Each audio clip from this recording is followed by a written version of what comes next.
오늘 이 아침 우리에게 주시는 말씀은 요한계시록 9장 13절부터 21절의 말씀입니다.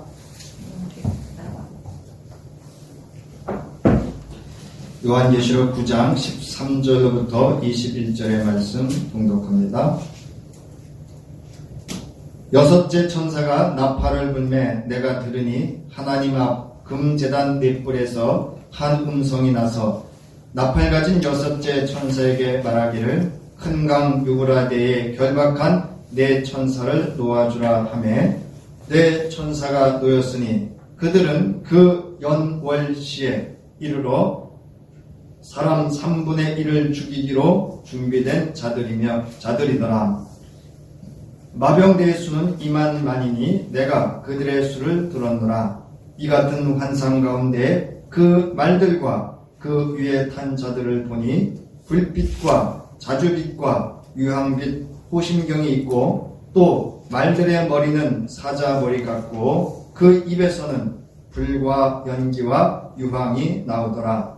이 세 재앙 곧 자기들의 입에서 나오는 불과 연기와 유황으로 말미암아 사람 3분의 1이 죽임을 당하니라. 이 말들의 힘은 입과 꼬리에 있으니 꼬리는 뱀 같고 또 꼬리에 머리가 있어 이것으로 해하더라.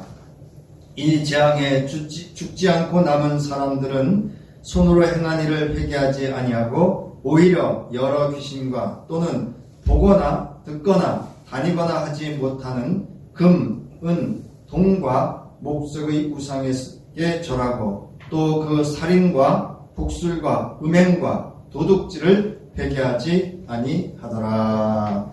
아멘.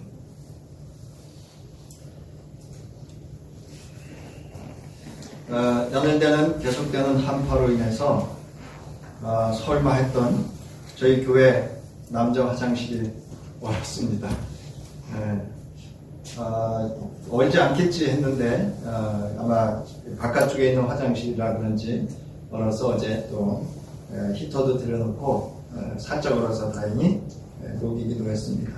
여러분이 한파에 각별히 여러분 안전과 건강관리에 각별히 유의하시고 더더욱 이 외부 출입하실 때 더욱 유의하시고 또 가정에서도 TV만 시청하지 마시고 말씀과 함께 또 기도와 함께 더더욱 가족들과 함께 또 따뜻하게 이렇게 잘 보냈으면 좋겠습니다.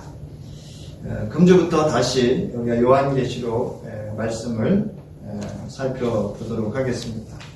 오늘 이 본문 요한계시록 9장 13절부터 21절의 말씀은 나팔 심판 가운데 여섯째 심판이 해당이 됩니다.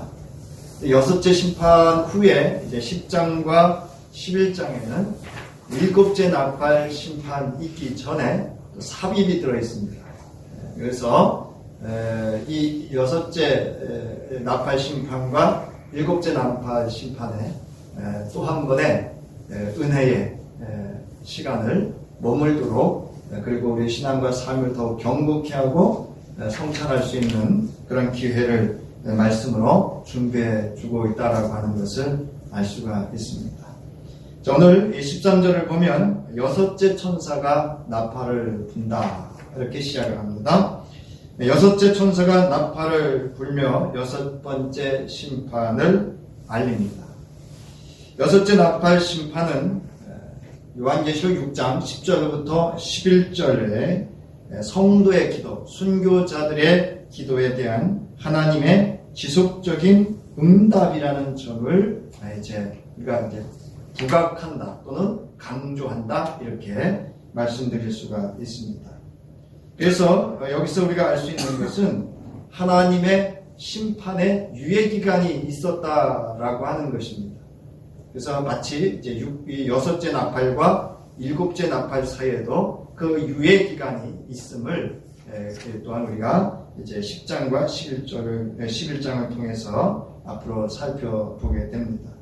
창세기 6장 13절부터 22절에 보면 인간의 범죄가 극에 달했을 때 하나님께서 즉시 심판하실 수 있었지만 노아를 통해서 방주를 짓게 하시고 그 방주를 짓는 그 수십 년의 시간 속에 하나님께서 유예의 시간을 두시고 있었다라고 하는 것을 이제 알 수가 있습니다.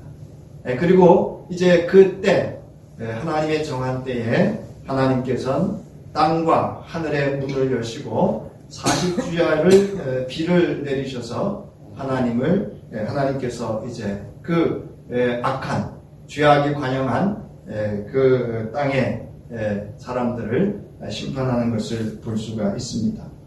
요한계시록 6장 10절로부터 11절에서도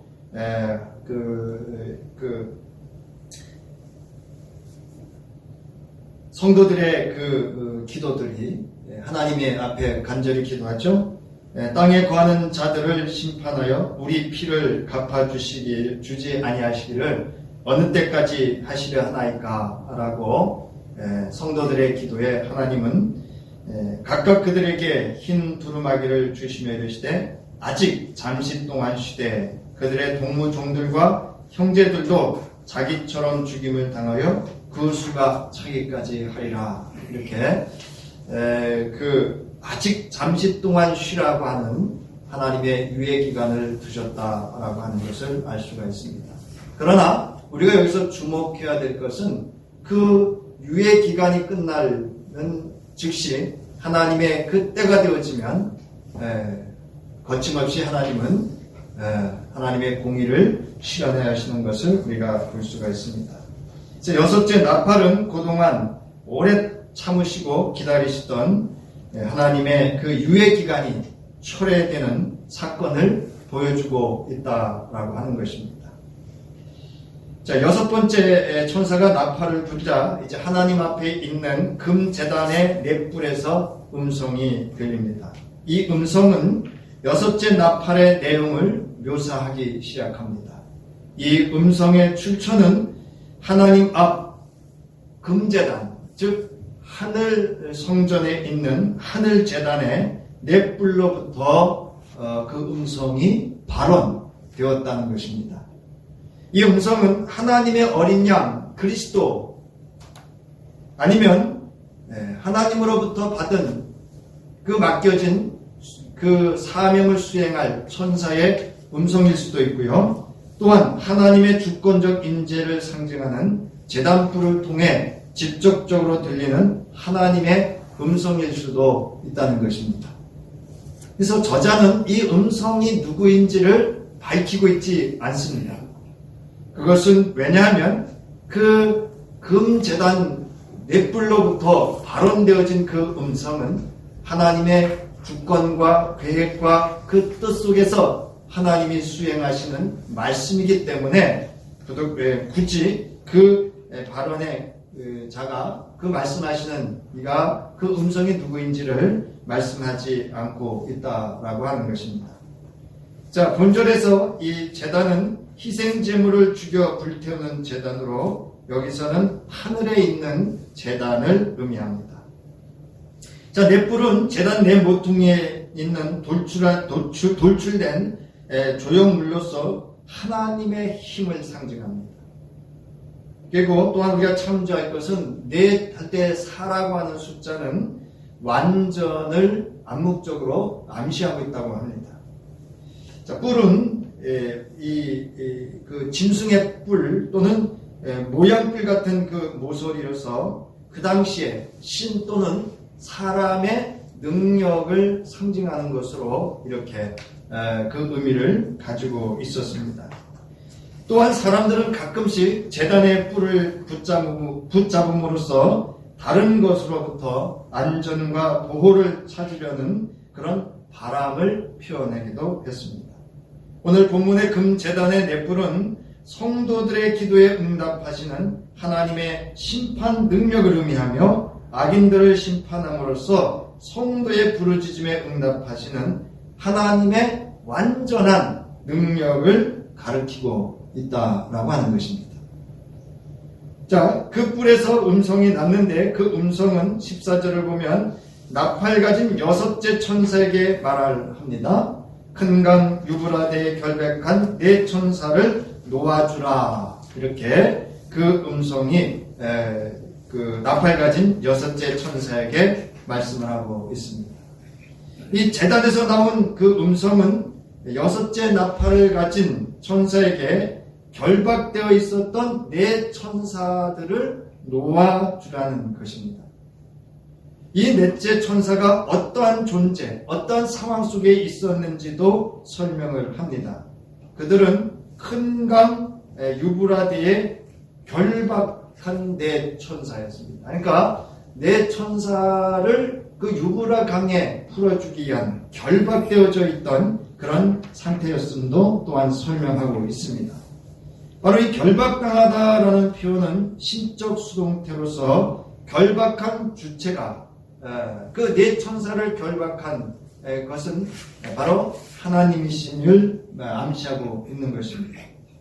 자, 이는 요한계시록 7장 1절로부터 3절에 네 땅 모퉁이에 서 있는 네 천사의 상황과 매우 유사한데, 네 천사가 하나님에 의해 제어를 받고 하나님의 정하신 시점에 명령을 수행하기 위해 기다리고 있는 정황을 설명하고 있습니다. 자, 이 결박한 네 천사를 여섯째 나팔을 가진 천사에게 말하기를 큰 강 유브라데에 풀어놓을 것을 명령을 하십니다. 여기서 크다라고 하는 것은 바로 피조된 존재의 영역을 넘는 것을 상징합니다. 그리고 유브라데는 유프라데스인데요. 이 강은 창세기에 나오는 강이기도 합니다. 그래서 유브라데는 이 하나님께서 죄지은 이스라엘과 그 밖에 이스라엘 주변의 불경건한 나라들을 심판하려고 유브라데 그 강 건너 북쪽으로부터 에서 군대를 불러 오실 것이라는 구약에 가장 강력하게 반영된 애굽의 임박한 심판을 묘사할 때도 이 강을 들어서 그 예언을 예레미야 46장에서 예언을 하셨던 것을 이 당시의 독자들로 하여금 상기시키는 그러한 내용이기도 합니다. 그래서 이 북쪽에서 오는 마병대는 예레미야 46장을 보면 뱀과 같고 수많은 메뚜기와 같은데 흉배를 착용했으며 라고 이렇게 그 예레미야 46장 4절과 22절과 23절에서 그 구약의 애굽을 심판하실 때 사용하셨던 그 표현을 사용하고 있다라고 하는 것을 알 수가 있습니다. 또한 이 요한계시록이 기록될 당대에는 이 유브라데강 건너편에서 오는 바로 이 파르티아 족속의 위협이 이러한 구약 전통과 동일시되어 있었고, 그리고 이런 공격도 천사들이 부추겨서 일어난다라고 믿었다는 겁니다. 그렇게 봤다라는 거예요, 그 시대에. 그래서 이 유브라데 강은 그 당대의 그 시대의 사람들에게 있어서도 이러한 의미를 가지고 있는 강입니다. 그래서 유브라데 강은 1세기 로마 제국의 동쪽 국경이었는데, 유브라데 강 건너편에는 당시 로마를 2번이나 패배시켰던 파르티아 제국이 자리 잡고 있었습니다. 그러니까 그 강력한 로마 제국도 두려워하는 족속이 하나 있었는데, 그게 뭐냐면 바로 이 파르티아 족속입니다. 이 파르티아 족속은 얼마나 탁월한 그 능력을 가진 그 군대를 가지고 있는가 하면, 말을 타고 달리면서 화살을 쏘는데 이게 정확하다고 합니다. 그래서 로마 군대도 이 파르티아 족속에게는 2번이나 패하는 그런 그 강력한 로마 군대도 그런 어려움을 당하는 그런 강력한 군대가 바로 이 유브라데 강 건너편에 존재하고 있었다라고 하는 겁니다. 그래서 유브라데 강은 로마 제국과 파르티아 제국을 가로지르는 국경선과 같은 곳이었고, 이 강은 두 나라 사이의 전쟁을 제어하는 경계선 역할도 하였지만, 동시에 이 강은 두 나라 사이의 전쟁의 상징이기도 합니다. 오늘날 우리에게 있어서는 임진강이라고 할까요? 그러한 국경선이면서도 요즘도 계속 긴장을 초래하고 있는 강이라고 할 수가 있습니다. 바로 유브라데 강이라는 지명을 여기서 사용한 것은 바로 로마 제국과 파르티아 제국과의 이러한 대처 상황을 배경으로 활용하는데, 당시 로마 제국의 지배를 받고 있던 소국들은 강력한 로마 제국이라고 생각을 하고 있었는데, 그 로마 제국이 두려워하고 있는 파르티아 족속을 드러내서 더 강력한 하나님의 심판이 있을 것을 이제 예고하고 있는 것을 알 수가 있습니다. 자, 그 다음에 15절입니다. 내 천사가 결박되었다는 것은 그들이 기다려왔던 기능을 수행하는 것이 허락되지 않았다는 의미였습니다. 그들은 정해진 때, 즉 하나님께서 정해진 때에 사람의 3분의 1을 죽이기로 준비된 자들이었습니다. 자, 여기서 내 천사가 놓였다는 것은 이거 역시 신적 수동태로 표현이 되었는데, 이것을 통해 일련의 과정을 하나님께서 주권적으로 하나님의 주권 속에서 통제하고 있음을 알 수가 있습니다. 이제 결박에서 풀려난 내 천사는 하나님이 정하신 특정한 연월시에 온 세상을 타격합니다. 이 타격이라는 말은 친다라는, 때린다라는 의미로서 생명과 관련된 표현입니다. 여기서 그 하나님이 정하신 특정한 때, 누구만 아는 때예요? 이 시간은 하나님만이 아는 시간입니다. 그래서 여러분, 오늘날도 마찬가지예요. 구약이나 또 신약이나 그 어디에서도 그날은 하나님만이 아는 때예요. 그럼에도 불구하고 내가 그 예수다, 내가 다시 온 예수다, 뭐 이러한 것은 잡것들이거나 이단들이거나 잘못된 그런 성서 해석을 가진 그런 이들이라고 하는 것을 알 수가 있습니다. 그래서 이는 천사들이 세상에 가져오는 재앙조차도 하나님의 통치적인 그 주권의 섭리 아래에서 이루어지고 또 이루어지고 있음을 의미하는 것입니다. 여기서 예비된 자들, 준비된 자들은 내 천사를 수식해 주는 것으로 내 천사가 하나님에 의해 준비된 자들임을 또한 보여주는 겁니다. 즉 하나님께서 하나님의 계획, 어떤 목적을 위해서 준비되어진 천사라고 하는 것을 우리가 알 수가 있습니다. 자, 이러한 준비는 신실하신 하나님의 주권적 선택에 의해 주어진다는 것이 그 연월시를 위하여 라는 말씀에 의해서 강조되고 있습니다. 그들은 그 연월시, 하나님의 정하신 그때에 그 맡겨진 역할을 수행하기 위해서 준비된 자들입니다. 이는 독자들로 하여금, 청중들로 하여금 심판의 사건이 일어날 구체적인 시점을 알려주려는 의도가 있는 것이 아니라 이 모든 것이 하나님의 주권의 그 시간 속에서, 계획 속에서 이루어지고 있다라고 하는 전적인 믿음을 요구하고 있고, 하나님의 하나님을 향한 신뢰를 요구하고 있으며, 나가서 하나님이 전능한 분이심을 강조하는 데 있습니다. 사랑하는 성도 여러분, 신앙이란 무엇입니까? 하나님의 주권을 인정하고 믿고 바라는 것입니다.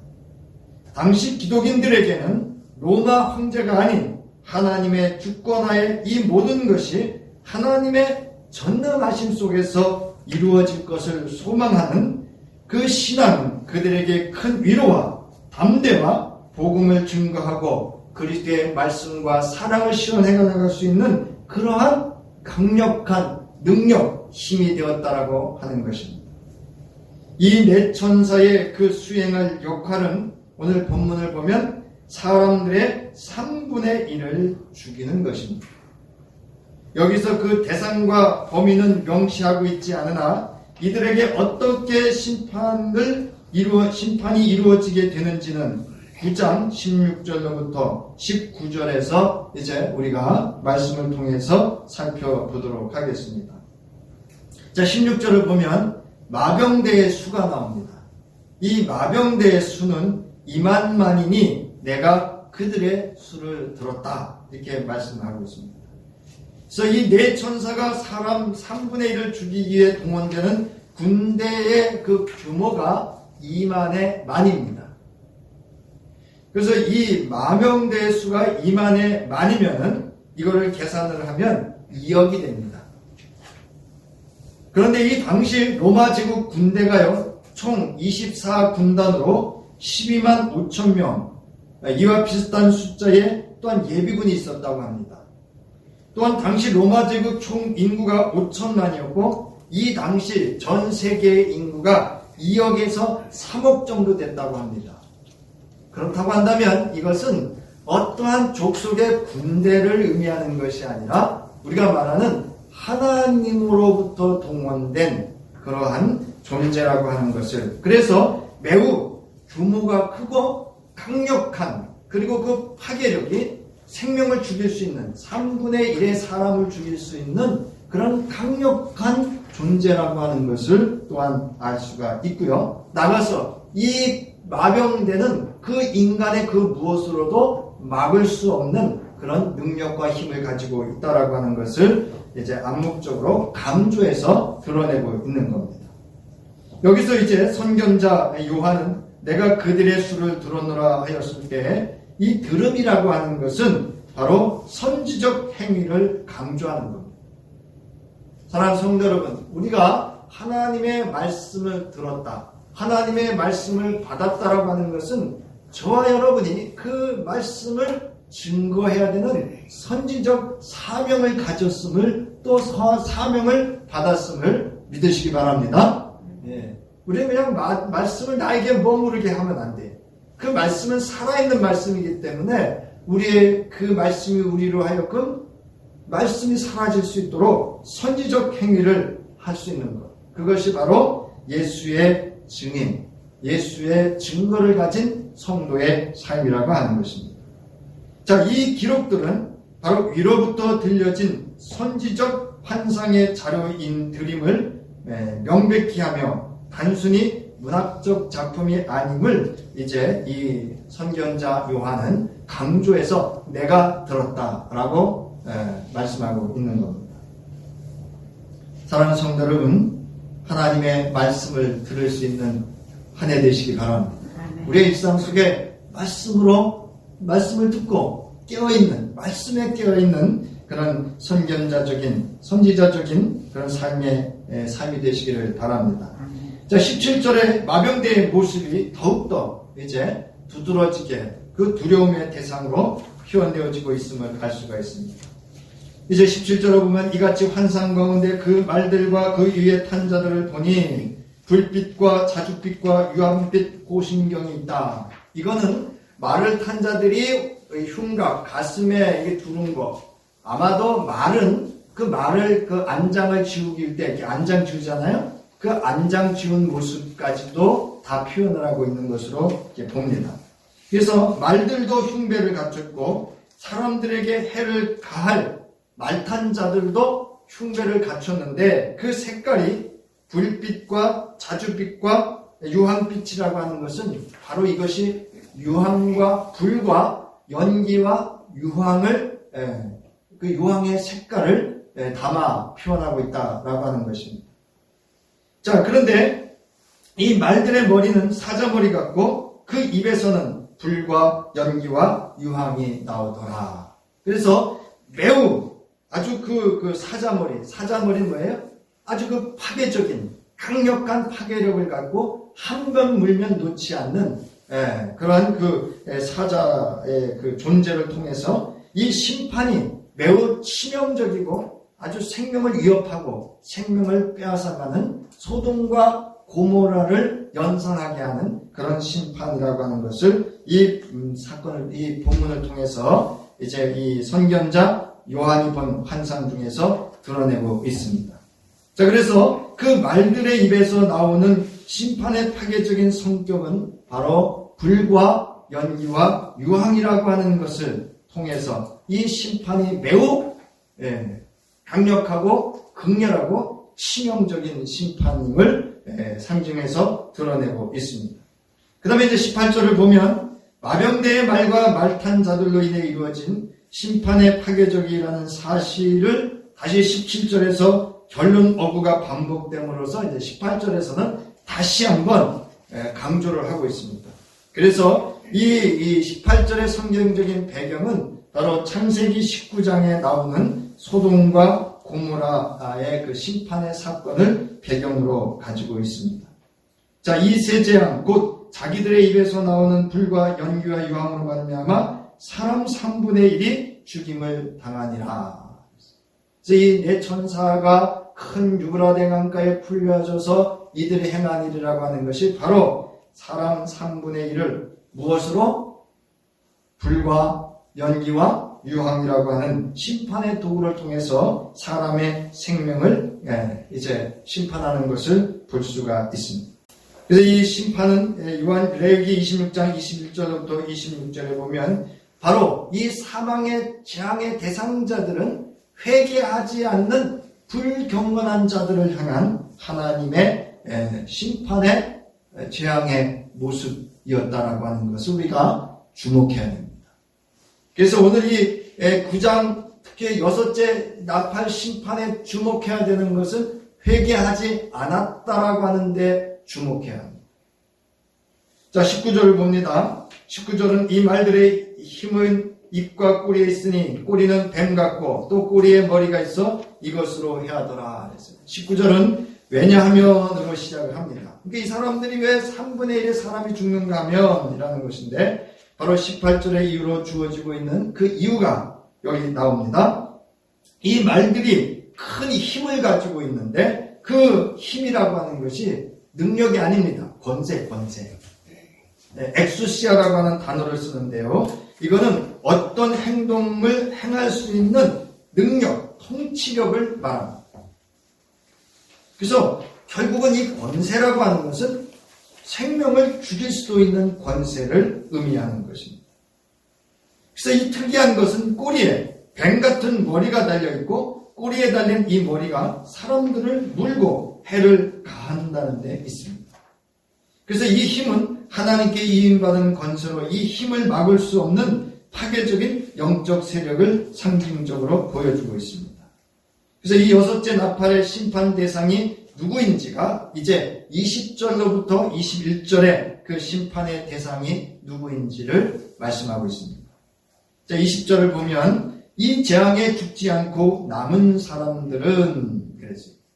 이미 불경건한 자들 중에 3분의 1은 여러분 3분의 1이라고 하는 수는 많은 숫자라고 하는 것을 알 수가 있습니다. 물론 제한적인 숫자이기도 하지만 또한 요한계시록에서 남은 자들은요.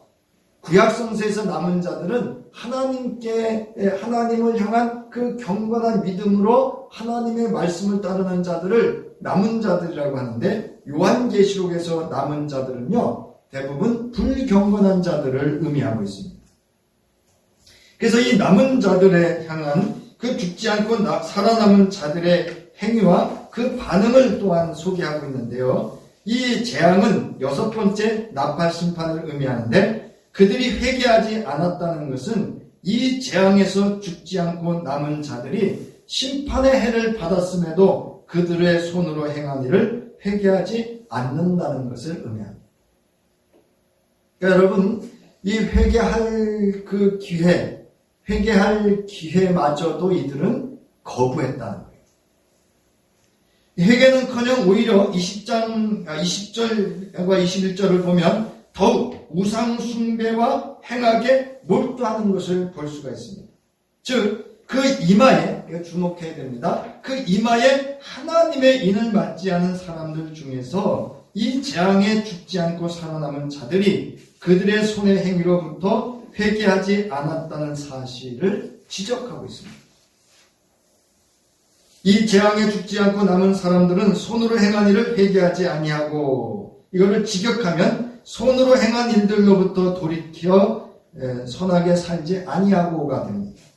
자, 회개하다라고 하는 것은 여러분 단순히 죄를 뉘우치는 것이 아니라 과거 삶의 방식에서 과거의 존재와 삶의 방식에서 돌이켜서 새로운 존재와 삶을 사는 것이 회개입니다.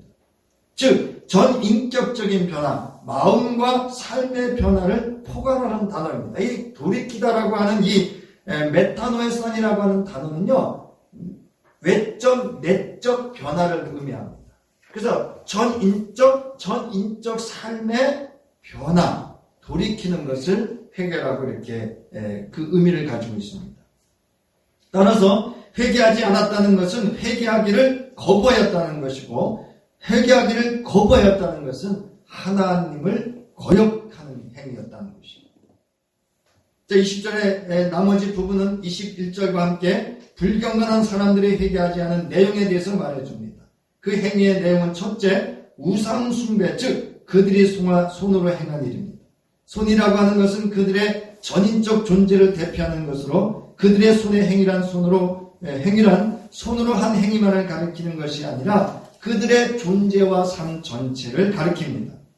회개란 이러한 구체적인 행동의 변화가 있어야 합니다. 그러나 이들은 이러한 구체적인 행동의 변화를 위한 회개를 거부했습니다. 자, 보세요. 여러 귀신과 또는 보거나 듣거나 다니거나 하지 못하는 금은 동과 목석의 우상에게 절하는 것이 이들이 손으로 행했던 악한 일들이었습니다. 여기서 구약에 언급된 물질로 만든 우상의 전형적인 목록을 보게 되는데, 이 다니엘서에 특별히 이 본문의 배경을 가지고 있습니다. 이 다니엘서의 배경은 어떤 내용을 가지고 있냐면요, 바로 그 벨사살 왕이, 거기도 나와 있습니다. 여러분 자료 23페이지인가요? 보면 다니엘서는 바벨론 왕이 그의 부친 느부갓네살 왕에게 내린 심판에 대한 경고를 주의하지 않고 그 아들 벨사살이 계속해서 우상을 찬양하는 행위로 인해서 결국 여러분이 아시는 것, 그 성전에 있는 도구들로 있는 그 금은 잔으로 술을 마시고 참여한 모든 이들과 함께 잔치를 베풀면서 하나님을 찬양한 게 아니고 우상을 찬양했다는 거죠. 그리고 여러분이 아시다시피 그 잔치하는 그 벽에 글씨가 써지게 됐잖아요.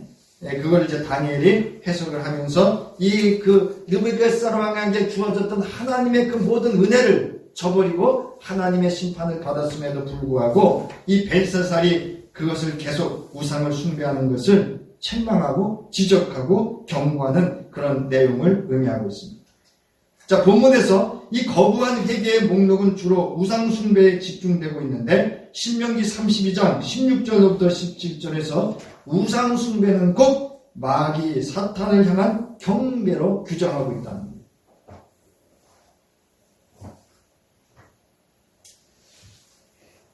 그러니까 이 우상 숭배의 배후는 사탄, 마귀라고 하는 것을 이제 신명기 32장 16절부터 17절에서 말씀하고 있습니다.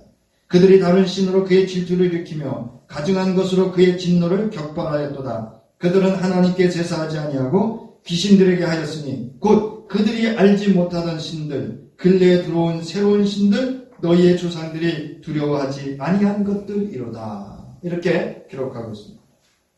여러분, 여기 절하다라고 하는 단어는요, 입맞추다라는 단어이기도 하고요, 무릎을 꿇고 경배하다라는 그런 의미도 가지고 있습니다. 또한 이 절하다라고 하는 프로스퀴네오라고 하는 단어는 당시에 통치자를 신격화하는 것과 로마 황제 숭배와도 관련하여 사용되었던 단어입니다. 또한 예배에서의 꿇어 엎드리는 외적인 행위에도 경외심과 겸손을 나타내는 내적인 태도도 함께 포함하고 있는 것이 이 절하다라고 하는 단어입니다. 따라서 이 우상숭배라고 하는 것은 궁극적으로 그 배후에 있는 마귀, 귀신들을 섬기는, 그들에게 조종당하는 그런 행위라고 하는 것을 이 신명기서 또는 9장 다니엘서를 배경으로 한 그 오늘 본절에서도 그 의미를 함께 담고 있음을 알 수가 있습니다. 여기에서 우상들의 성품과 관련된 그 성품도 나옵니다. 그들은 뭐죠? 보지도 못하고 듣지도 못하고 걷지도 못합니다. 따라서 이 본문은 우상의 무능함과 우상 숭배의 무익함을 강조하기 위해서 이런 우상이 보지도 듣지도 다니지도 못하는 금은동 목석으로 만들어진 헛된 우상이라고 하는 것을 분명하게, 아주 선명하게 말씀하고 있습니다.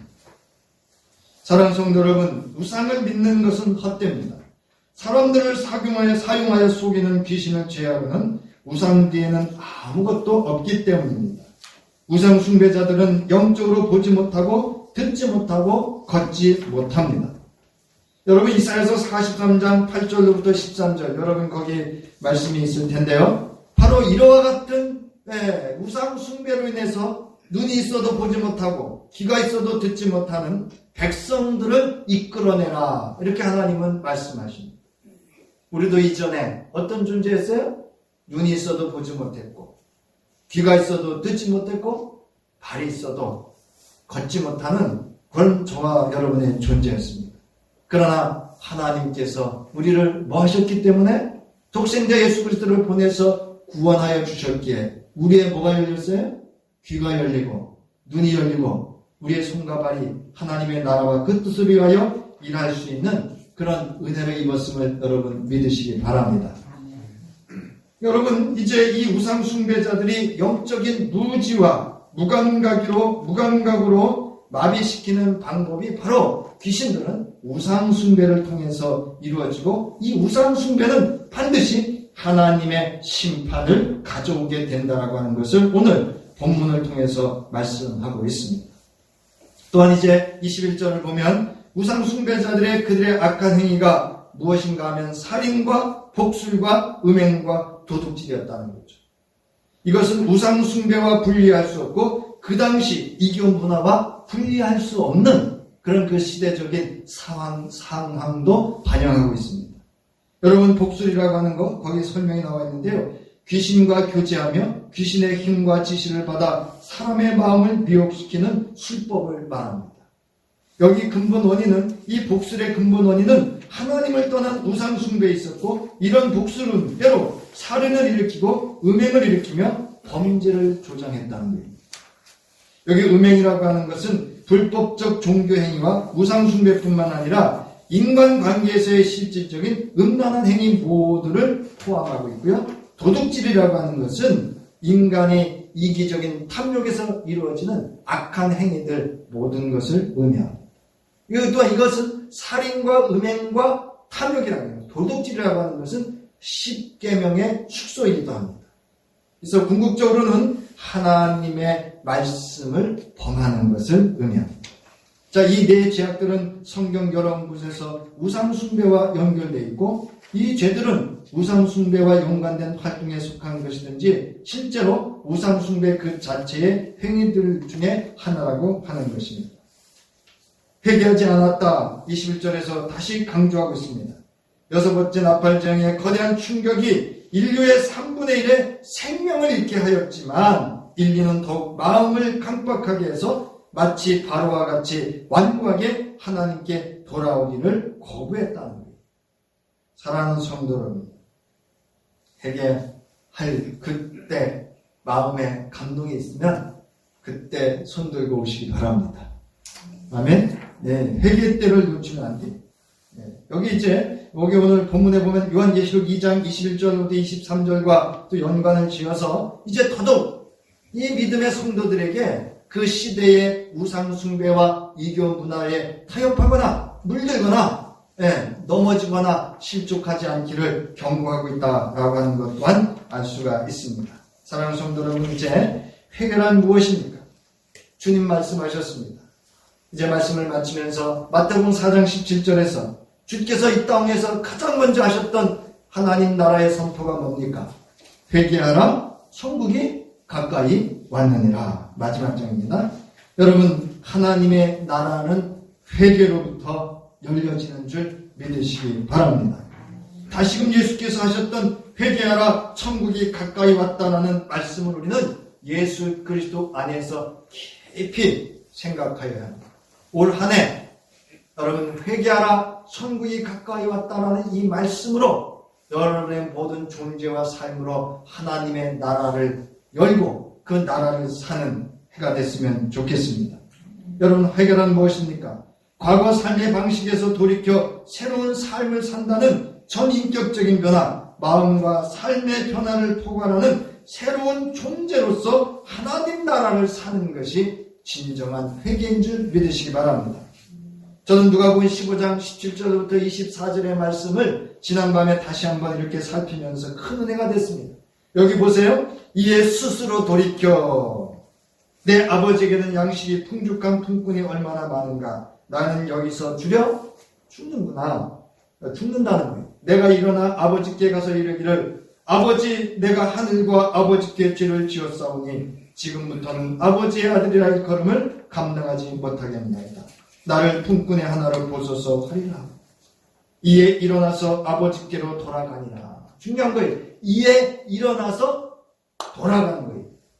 아직도 거리가 먼데 아버지가 그를 보고 측은히 여겨 달려가 목을 안고 입을 맞추니 아들이 이르되 아버지 내가 하늘과 아버지께 죄를 지었사오니 지금부터는 아버지의 아들이라 일컬음을 감당하지 못하겠나이다 하나 아버지는 종들에게 이르되 제일 좋은 옷을 내어다가 입히고 손에 가락지를 끼우고 발에 신을 신기라. 여러분 이게 다 의미가 있습니다. 옷을 입히고 가락지를 끼고 신발을 벗는 거 다 의미가 있는데 이 아침 다 살필 수가 없어.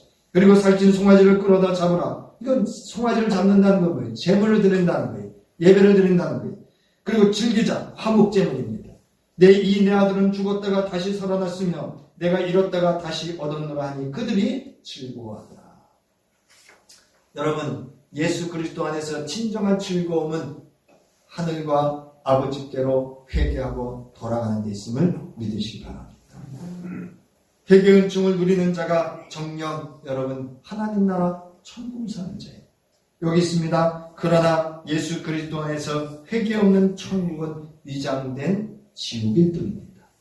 사랑하는 성도 여러분, 우리 주 예수 그리스도 안에서 회개함으로 하나님 나라를 살고, 그래서 여기 뭡니까? 죽었다가 다시 살아나고 잃었다가 다시 얻고, 그래서 하나님 나라의 그 즐거운 생명의 은혜를 누리는 한 주 한 해 되시기를 주님의 이름으로 축원합니다. 이 시간 찬송가 305장 1절만 찬송하시고 축복함으로 오늘 예배 마칩니다.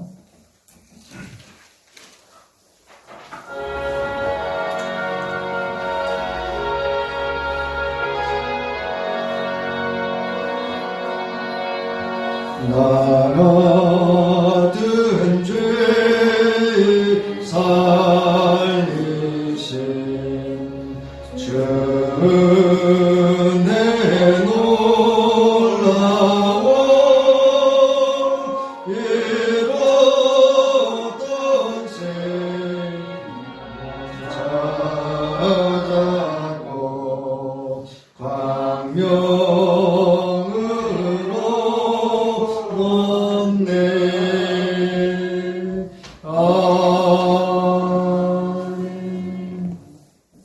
이 세상은 이 인간의 완악함과 생명이 죽어감에도 우상 숭배를 저버리지 못하고 그 손에 악한 행위를 씻지 못하고 하나님께로 돌이켜 나오지 못하는 이 완악하고 어두운 시대에 우리를 예수 그리스도 안에서 빛 대신 광명의 삶의 자리로 인도해 주시고 생명의 자리로 하나님 나라의 삶의 자리로 인도해 주신 하나님의 구원하심의 은총과 우리에게 말씀이 들려지게 하시고 보게 하시고 우리가 말씀으로 살아갈 수 있도록 우리에게 힘이 되어 주신 우리 주 예수 그리스도의 구속의 은혜와 오늘도 우리에게 감동감화 역사하셔서 회개할 때에 회개할 수 있도록 함께 해주시고 도우시고 위로해 주시는 성령의 감동감화 역사 함께 하시니 이제 회개함으로 하나님 나라를 살아가기를 그 여호와로 인하여 즐거워하며 말씀의 은혜를 누리기를 결단하며 돌아가는 저희들과 가정과 기업 위에 이제로부터 영원히 함께 하시기를